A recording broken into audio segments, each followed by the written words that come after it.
You know, the cool thing about technology is that when your phone or your computer is glitching, a very simple way to fix that is to simply just hit the reset button. When it restarts again, things get better. Wouldn't it be awesome if we can do that with the human body? Now guess what? We actually can, and this is what the video is gonna be about. Drop that intro.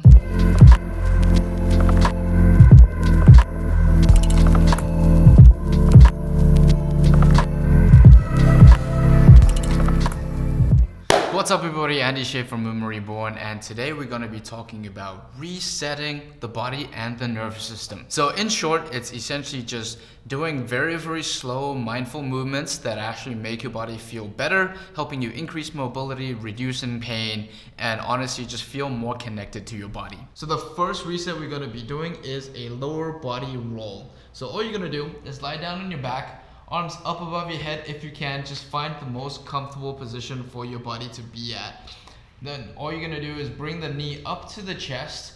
Exhale, reach across your body as softly as possible. And then when you feel gravity starting to pull you, straighten up the leg and then flop down. Going backwards, exactly the same thing. You're gonna bend the leg, reach with the glutes, reach, and then straighten up the leg. And notice my upper body is getting dragged along with it. So it should be very fluid and flopping through. That's the idea, at least. You might realize that this is much harder than it looks. It might feel like you're bracing really hard and you're like, ugh, and then like it pulls your whole body forward, or like it just doesn't feel like you can actually rotate very far, like there's certain muscles that are stuck. That's actually what we want to work on. So the more fluid you can make it, the more wavy it becomes. Essentially one muscle is pulling the next one, which pulls onto the next one and creates that nice little spiral rotation. So that was the lower body roll. Do anywhere from 3 to 5 reps. Go through, exhale, rotate through, let the body lag behind you, and then come back up, retest your biofeedback, see how that goes. If it feels good, move on to the next one. If it feels bad, try the next one too. All right, arms up, and all you're gonna do is look at the hand the whole time. You're gonna reach past the opposite hip, roll through, and then flop your body as you're going back. Going backwards, look at the back of the hand, reach. Notice the arm pulls the shoulder, which pulls the upper back, which pulls the lower back, and then the rest of my body is just flopping through. Going back the other way, eyes look at the hand past the opposite hip. Notice I'm tucking the chin and reaching across, and then scooping up in a nice fluid and soft manner. Back of the hand, squeeze, and back. So the idea is to just only use the one hand to pull the rest of the body. You don't want to use the leg to push down or the arm to help you push away from the ground. So try be as fluid as possible. It's not a workout, it's a simple movement to try and build the relationship of how to relax and how to contract. That is the power of resets. And make sure you tie your breath with it so you're relaxing into that movement and flowing into it. So the softer, the more connected, and the easier you make this movement feel, the more your body is actually going to respond and calm the heck down. A couple of other resets we can do is simply just breathing into a low belly, as in just lying down on your back. You're gonna hug the knees and simply just breathe into the lower belly, and then exhale. Just let your body completely relax. Breathing is the ultimate reset. And exhale. So this is really simple, just to let the body go. You can kind of rock back and forth and breathe as softly as possible. Some people like breathing on their back like this. It feels very primal. This is how babies learn how to breathe in the first place. They're just here and they're breathing and they're playing around. The next thing we can do is breathe into the stomach if this feels comfortable, and just see what your body responds to the most. Everyone is slightly different. This is what we call crocodile breathing. You can breathe into the stomach. Exhale, let everything relax. And notice as I'm breathing into the stomach, the lower back is expanding because the belly is pushing into the ground. And as you exhale, just melt into the floor and let everything relax.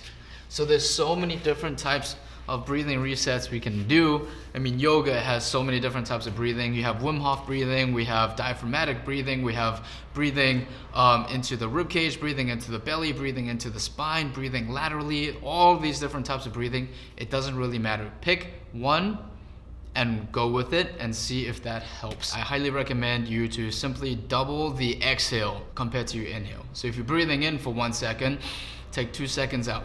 If you're breathing in for 2 seconds, 4 seconds out. As long as you focus on the exhale, that's where the body learns how to like calm down and drop that center of gravity. All right, let's stop it right there for a second, or else this video is going to be at least 5 hours long because there's hundreds of resets that you can actually do. Now, I highly recommend you to do the releases first in this video over here in order to unravel all those tight and overactive muscles so that your body has a potential to be more free.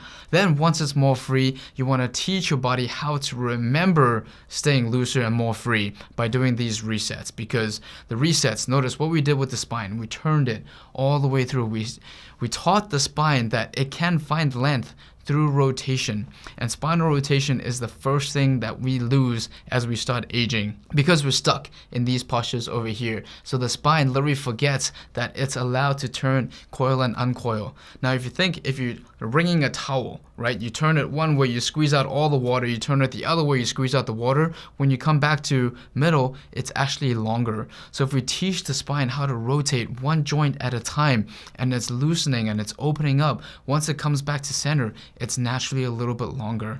What's even more important is that the spine connects from the head all the way down to the tailbone, and that's where all the nerves branch out into the peripheries. So if there's something tight and wound up within our spine, and even one joint is not rotating in the right way, it could be blocking the signals that's transferred to the peripherals, which can create a lot of pain and tension and stuff. So many times, if you get better at rolling, at breathing and moving the body the way that it's designed to, the body feels more connected immediately after you're doing these resets. Now, the reason why I only picked these two of spinal rotations and breathing is because I personally feel like these are the two most important ones, because if we don't breathe and we don't calm the body down, it's not going to accept all the other movements that we're going to be doing later on in the activations and movements and play. So there's so many more exercises for the resets available in my exercise database in the description below, completely free. There's over 160 movements for you to be able to pick and choose and just select which movements feel the best. And how do you pick which movement feels the best? That's where biofeedback comes in. Remember the biofeedback video that I posted last time? Highly recommend you to do the biofeedback for all of these movements, whether it's for the releases or for the resets that we just did. For example, watch the biofeedback video, do the biofeedback as in test it and see, okay, what is your baseline? Once you got your baseline, do a reset, as in the lower body roll that we just did. Do a couple of reps on each side, come back and retest the biofeedback. If your biofeedback got better, it means that your nervous system responded well to it, and you should feel better and looser after that. If that's the case, put that in your check mark. That is a good exercise for you to do. Now, if it recoils and the biofeedback's worse or pain is worse, that is an exercise for you to not do right now. Over time, that might actually get better. So I highly recommend you to constantly utilize the biofeedback to test if a movement works well for you or not. Highly, highly powerful, and basically utilize the biofeedback system to pick all the resets that you want to do. Now, the next question is probably how many resets do you need to do on a daily basis? And ultimately, you can do 30 seconds, you can do 2 minutes, you can do 20 minutes or an hour. There's no limit, because if you're doing it well, you shouldn't be pushing to pain. It should always be super relaxing, very soothing, and you're flowing through each movement and trying to build a better connection. You'll usually reach a point of diminishing returns, as in you feel pretty good and won't get better that specific day. That's when you stop. It could be 3 minutes, 5 minutes, 10 minutes, or something like that.